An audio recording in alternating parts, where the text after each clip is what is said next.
E aí, galera, passando para comentar com vocês aqui uma redação, um modelo de redação, né, sobre o sistema penitenciário, tá certo? Então vamos lá dar uma analisada.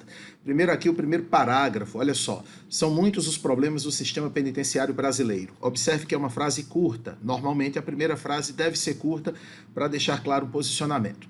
Abarrotados em celas que mais parecem masmorras medievais e amontoados em presídios superlotados, os presos não encontram na cadeia a possibilidade de se reintegrar à sociedade.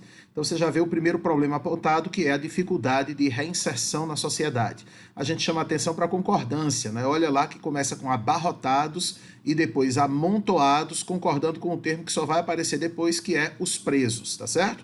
É o segundo período do texto. Aliado a isso, nos últimos 20 anos, um problema ainda incontornável agravou a situação.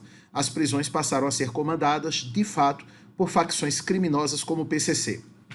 Observe, então, que o terceiro parágrafo do texto coloca o outro problema em evidência, que é a presença de facções criminosas nos presídios. Então, uma introdução que fala sobre as condições nos presídios, né? Celas que parecem masmorras medievais, a questão da superlotação, os presídios superlotados, isso como dois elementos que dificultam a reintegração à sociedade, e ainda a presença de facções criminosas, ok? Então, uma introdução tranquila que monta o texto para você. Vamos ao segundo parágrafo. No Brasil, a ideia de privar alguém de liberdade não está apenas associada a castigo. Uma vez preso, o indivíduo deveria ter a oportunidade de trabalhar, aprender uma profissão e voltar à sociedade com reais chances de reintegração.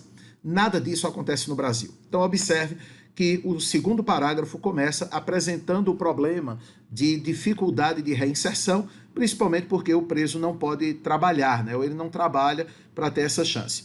A maioria dos presos não trabalha e praticamente não existem projetos de reintegração social. Bom, até aí está apresentado o problema no segundo parágrafo. Aí vem as consequências, olha só. Os números do Ministério da Justiça mostram a consequência. Mais de 60% dos detentos reincidem em algum tipo de crime. Não bastassem esses problemas, a maioria dos presídios está superlotada. E o que é inaceitável? Boa parte dos presos sequer foi a julgamento. Ou seja, a morosidade da justiça só contribui para o agravamento do quadro, ao mesmo tempo em que contraria um direito humano básico, a presunção da inocência. Sem respeito a direitos básicos, as cadeias se tornam antros de formação de criminosos. Observe que é um período longo, porque é o primeiro período do desenvolvimento, em que nós apresentamos algumas questões. A falta de oportunidade para trabalho, que dificulta a reintegração, não é?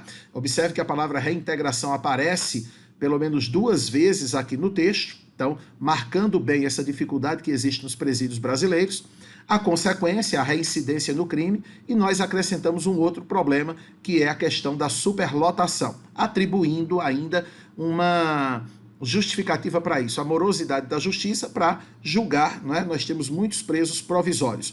O texto termina com uma referência a direitos básicos e dizendo que as cadeias se tornam antros de formação de criminosos. Essa é a deixa, esse é o gancho para o terceiro parágrafo, a formação de criminosos. Olha comigo. Essa foi, aliás, a origem de organizações criminosas como o primeiro comando da capital, PCC. Observe que primeiro eu digo o nome da organização criminosa para depois usar a sigla. Surgido em 93, na penitenciária de Taubaté, o PCC comanda boa parte dos presídios brasileiros e movimenta por ano mais de 100 milhões de reais. Bom, aí está uma exemplificação sobre o poder das organizações criminosas. O Estado brasileiro tem sido omisso, isso é uma opinião, lembra que é um texto opinativo. Tem sido omisso no combate a essas organizações que passaram a controlar o tráfico dentro e fora dos presídios. Alie-se a isso a corrupção de alguns agentes da lei, o apoio de políticos e milícias, e o resultado não poderia ser diferente, ou seja, consequência. Rebeliões com assassinatos em massa, ataques a cidades e intimidação de juízes e promotores. Até o bandido comum se vê na obrigação de, uma vez atrás das grades, aliar-se a essas facções para obter proteção dentro dos presídios. No final do parágrafo, uma constatação, uma conclusão. Hoje, sem dúvida alguma, as organizações criminosas são o maior problema do sistema penitenciário brasileiro. Enquanto elas não forem combatidas efetivamente, pouco mudará. Perceba que isso é uma opinião e é preciso, em vários trechos do texto, você expressar sua opinião. Vamos à conclusão agora.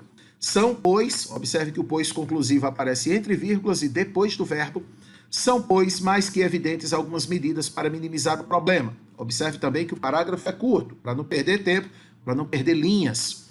Inicialmente, o Brasil precisa de pelo menos 300 mil vagas no sistema carcerário, o que implica a construção de muitos presídios. Em cada um, é necessário implementar oficinas. Veja que nós apontamos a falta de trabalho como um problema. Implementar oficinas que ensinem aos presos uma profissão, a fim de que, olha a finalidade do projeto, né, que você está colocando no texto, a fim de que, uma vez livres, possam se reintegrar à sociedade, bem como oferecer-lhes condições humanas dignas. Urge também que os líderes de facções criminosas, o outro problema apontado no terceiro parágrafo, sejam isolados em penitenciárias federais de segurança máxima, a fim de coibir seu poder de influência junto aos membros de suas organizações. Por fim, o endurecimento da pena para crimes como sequestro, tráfico e participação em organizações criminosas poderia intimidar um pouco mais aqueles que acham que o crime compensa. E aí, finalmente, o fechamento. São medidas a curto e a longo prazo, mas sem as quais o sistema carcerário continuará sendo uma fábrica de criminosos. E aí a gente retoma uma expressão que foi, de certa maneira, usada ao longo do texto. Observe que é uma conclusão focada nos problemas que foram apresentados no segundo e no terceiro parágrafos, como a questão da falta de trabalho, a dificuldade de reinserção na sociedade, a presença de facções criminosas que detêm muito poder dentro dos presídios, e a necessidade, por fim, de uma revisão na questão penal, no Código Penal, para crimes mais graves, ok? Bom, tá aí analisada a redação da semana, para que você pense, para que você reflita e faça também o seu texto, tá bom? Beijo para todo mundo!